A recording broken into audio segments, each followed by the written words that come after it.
আসসালামু আলাইকুম everyone, welcome back to my channel. আজকে আপনাদের মাঝে খুবই মজার একটি রেসিপি শেয়ার করব, যেটা আমি প্রায়ই সকালবেলার নাস্তায় আমার পরিবারের জন্য করে থাকি।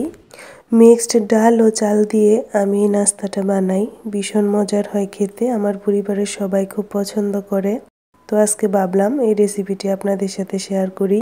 বানানো খুবই সহজ, তো চলুন রেসিপিটি দেখে আসি। প্রথমে আমি এখানে একটা হাঁড়ি নিয়ে নিলাম। এখন হাঁড়িতে দিয়ে দিলাম 1 কাপ ভাতের চাল, হাফ কাপ মুগ ডালকে আমি একটু ভেজে নিয়েছি যেন কাঁচা গন্ধটা চলে যায়। আর দিয়ে দিলাম হাফ কাপ মসুর ডাল। আপনারা চাইলে এখানে আরও কয়েক রকমের ডাল মিক্সড করতে পারেন। তো আজকে আমি এই 2 রকম ডাল দিয়েই করে দেখাবো। এখন এই চাল আর ডালগুলোকে সারা রাতের জন্য ভিজিয়ে রেখে দিব। তো পরদিন সকালবেলা চালটাকে আমি খুব ভালোভাবে ধুয়ে পরিষ্কার করে নিয়েছি। এখন একটি ব্লেন্ডারের সাহায্যে এই চালগুলোকে আমি খুব ভালোভাবে স্মুথ একটি পেস্ট তৈরি করে নিব। যতটা স্মুথ করা যায় ততটাই করব। ব্যাটারটা ঠিক দেখতে এরকম হবে, দেখে নিশ্চয়ই বুঝতে পারছেন। ব্যাটারটা দেখতে অনেকটা চিতই পিঠার ব্যাটারের মতো লাগছে। আমার ব্যাটারটা খুব বেশি পাতলাও করিনি, আবার খুব একটা ঘনও করিনি। এখন এই ব্যাটারের মধ্যে আমি দিয়ে দিলাম স্বাদ মতো লবণ, রঙের জন্য সামান্য পরিমাণ হলুদ গুঁড়া আর হাফ টেবিল চামচ গরম মশলা গুঁড়া। আরও দিয়ে দিলাম মাঝারি সাইজের একটা পেঁয়াজ কুচি, স্বাদ মতো কাঁচামরিচ কুচি এবং কিছু ধনিয়া পাতা কুচি। ঝালটা আপনারা আপনাদের পছন্দ মতো কম বেশি বাড়িয়ে দিতে পারেন। এখন ব্যাটারের সাথে সবগুলোকে খুব ভালোভাবে মিশিয়ে নিব। এই মজাদার নাস্তাটার মধ্যে পর্যাপ্ত পরিমাণ প্রোটিন পাওয়া যায়, যেহেতু এখানে আমি ডাল ব্যবহার করেছি। তো এখন চুলে একটি তাওয়া বসিয়ে দিলাম। তাওয়াটা যখন গরম হয়ে যাবে এর মধ্যে একটু তেল ব্রাশ করে দিয়েছি।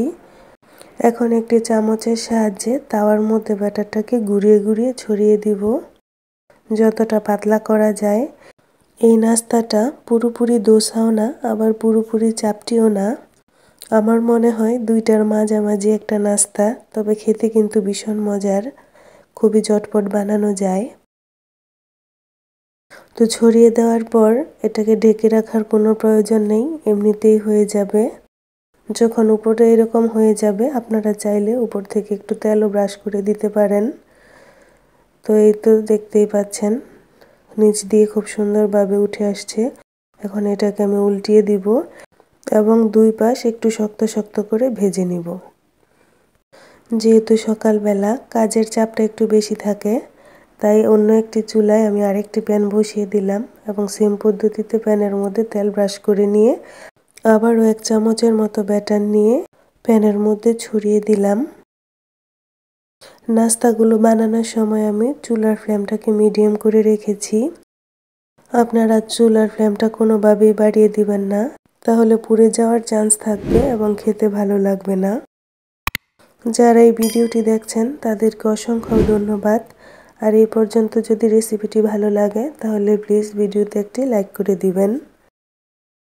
প্রায় 2 মিনিট পর একটা সাইড খুব ভালোভাবে হয়ে গেছে এবং নিচ থেকে ছেড়ে দিয়েছে।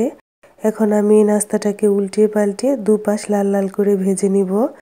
তো একইভাবে আমি সবগুলো নাস্তা বানিয়ে নিলাম। এই তো খুবই সহজে তৈরি করা হয়ে গেল আমার পরিবারের জন্য সকালের নাস্তা। এই নাস্তাটা ভর্তা, ডিম, মাংসের ঝোল যে কোনো কিছুর সাথে ভীষণ ভালো লাগে খেতে, আর এমনিতেও খাওয়া যায়। আপনারা চাইলে এইভাবে বানিয়ে বাচ্চাদেরকেও খাওয়াতে পারেন, তবে ঝালের পরিমাণটা একটু বুঝে দিবেন। তো আশা করছি এইভাবে বানিয়ে খেলে আপনাদের ভীষণ ভালো লাগবে। তো আজ এখানেই শেষ করছি, দেখা হবে আবার নতুন কোনো মজার রেসিপি নিয়ে। আল্লাহ হাফেজ।